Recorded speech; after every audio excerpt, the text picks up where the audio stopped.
Hello friends, কেমন আছো তোমরা সবাই? আশা করি ভালো আছো। কেবি মাই ব্লগে সকলকে স্বাগতম। আজকে আমি নিয়ে আসলাম একটি ড্রেসিং টেবিল। আগের অর্ধেকটা এখন আমি আজকে পুরোটা দেখাবো।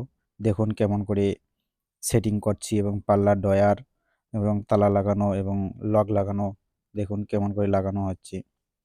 এটি হলো একটি সিঙ্গেল পাল্লা। পাল্লাটি 12 ইঞ্চি বাই 30 ইঞ্চি একটি পাল্লা। আর এটি হলো একটি 16 ইঞ্চি বাই 42 ইঞ্চি গ্লাস হবে। এটার মধ্যে একটি লক লাগানো হচ্ছে।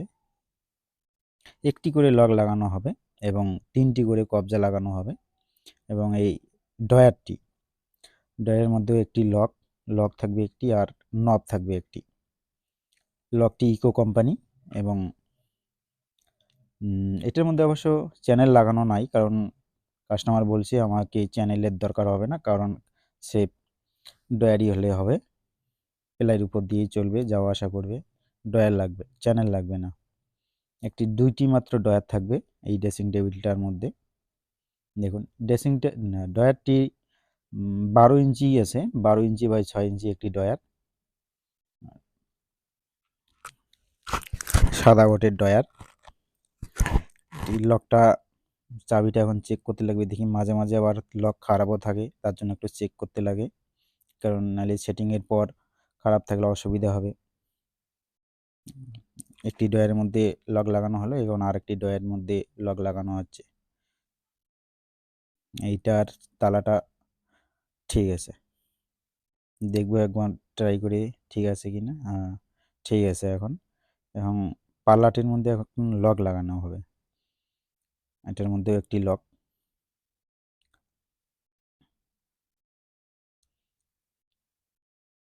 একটি লকের মধ্যে আমরা দুটি করে স্ক্রু লাগাই, কারণ দুটি করে স্ক্রু লাগানোর মানে হলো ভবিষ্যতে যদি লকটা কোনো খারাপ হয়ে যায় এবং পরের স্ক্রুয়ের ফুটোতে দিতে লাগবে।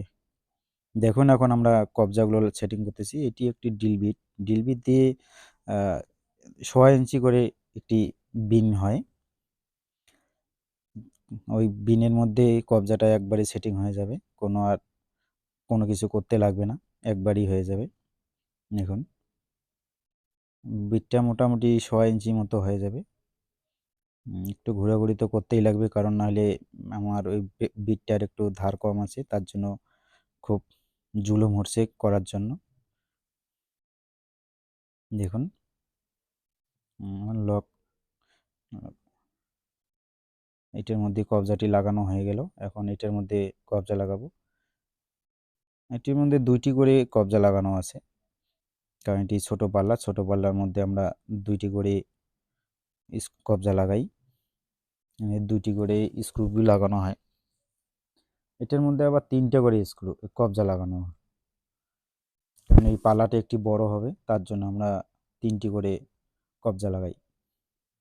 এটার আবার গ্লাস থাকবে এই পাল্লাটার উপরে, ওয়েটও হবে, গ্লাসটা থাকবে 3 mm। দেখুন কেমন করে স্ক্রু ইজি। যদি ভালো লাগে আমার চ্যানেলটি অবশ্যই সাবস্ক্রাইব করবেন। এটি সাদা বোর্ড ও কালো বোর্ড দিয়ে একটি সুন্দর ড্রেসিং বানানো হচ্ছে, অবশ্যই সাবস্ক্রাইব করবেন এবং শেয়ার করবেন। এখন আমরা সেটিং করব। প্রথমে আমরা মেজারমেন্ট করে নেব, মেজারমেন্ট করলে সুবিধা হবে। দেখুন প্রথমে আমরা একটি করে স্ক্রু লাগাবো। একটি করে স্ক্রু লাগানোর পর এখন আমরা নিচেরটায় লাগাবো, কারণ প্লাইটা কালো, একটু দাগের সমস্যা হচ্ছে, বোঝা যাচ্ছে না ঠিক মতো। একটি করে তারপরে এখন দেখবো ঠিক আছে কিনা। ঠিক আছে, এখন আমরা পরের স্ক্রুপগুলো লাগিয়ে দেব। মানে একটি কবজার মধ্যে 4টি করে স্ক্রু লাগানো হয়, এখন এটির মধ্যেও একটি করে স্ক্রু লাগানো হয়েছিল। এখন আমরা হ্যান্ডেলটা লাগাবো। হ্যান্ডেলের মধ্যে 2টি করে স্ক্রু লাগানো। ওই বড় পাল্লাটার মধ্যে আবার ভিতর দিকে নাট বল্টু সিস্টেম হ্যান্ডেল। এখন নিচের পাল্লাটার মধ্যে আমরা হ্যান্ডেলটা লাগার পর এখন আমরা সেটিং করব। দেখি, আমরা আগের থেকে মেজারমেন্ট করে রেখেছি, দাগ দিয়ে রেখেছি। একটি করে স্ক্রু লাগাবো।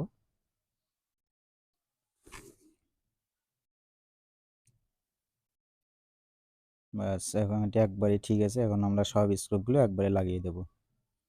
4টি করে স্ক্রু লাগাবো। স্ক্রুগুলো 3 ইঞ্চি স্ক্রু। 3 ইঞ্চি কেউ হয়তো নাও বুঝতে পারে, এটি হাফ ইঞ্চি ধরো, হাফ ইঞ্চি থেকে অল্প বড়। লক লাগানোর জন্য ডয়েডের একটা গার্ড লাগানো হচ্ছে, কারণ লকটা ওইটার মধ্যেই সেট হয়ে যাবে। এখন এইটার মধ্যে লকের ঘাটটা একটু সুবিধাই হচ্ছে না ঠিকমতো লাগানোর জন্য। বাস হয়ে গেছে, এখন সেটিংটা মিলাইতে লাগবে। বাস হয়ে গেছে, এটার মধ্যে হয়ে গেল। এখন দেখি এখন গ্লাসটা লাগানো হবে। দেখুন, গ্লাসটার ফুটো আমরা আগের থেকেই করে রেখেছি, কারণ সময়ের অভাব, সময় অনেকটাই লাগবে, নিচেই করে রেখেছি ফুটোগুলো। এখন গ্লাসটা বসাবো এখানে। সুন্দর একটি জিনিস, গ্লাসটি 12 ইঞ্চি বাই 36 ইঞ্চি একটি গ্লাস, মানে 1 ফিট বাই 3 ফিট। গ্লাসটি 3 গ্লাস, উপরে কত সুন্দর স্টিল কালার, আবার গোলাপি কালারের মধ্যে আবার ডিজাইন আছে। স্ক্রুগুলো 3টি করে স্ক্রু লাগানো হয়, কারণ মাঝখানে একটা, 2 সাইডে 2টা, 3টি করে নাট বল্টু লাগানো আছে এগুলোর মধ্যে। বাস হয়ে গেছে। কত সুন্দর হলো ড্রেসিংটা, এখন দেখতে কত সুন্দর লাগে। এখন লাইটটা লাগানো হচ্ছে, একটি লাইট, কারণ কাস্টমার লাইট লাগবেই, কারণ ওরা বলে আমাদেরকে লাইট ছাড়া ড্রেসিং ভালো দেখা যাবে না, ওদেরকে লাইটটা লাগবেই। কত সুন্দর একটি লাইট, এটার কালার অবশ্য লাল কালারই হবে। একটু প্লাস্টিকের একটু গুটকা পাওয়া যায়, এখানে স্ক্রুবের জায়গাগুলো বন্ধ হয়ে যাবে। কত সুন্দর করে লাইটটি সেটিং হয়ে গেল। বাস একটু চাপিয়ে দিতে লাগবে। বাস। নমস্কার বন্ধুরা, কত সুন্দর একটি ড্রেসিং আপনাদের সামনে আমি দেখালাম কেমন করে বানানো হয়। যদি ভালো লাগে অবশ্যই আমার ভিডিওটি একটু শেয়ার করবেন।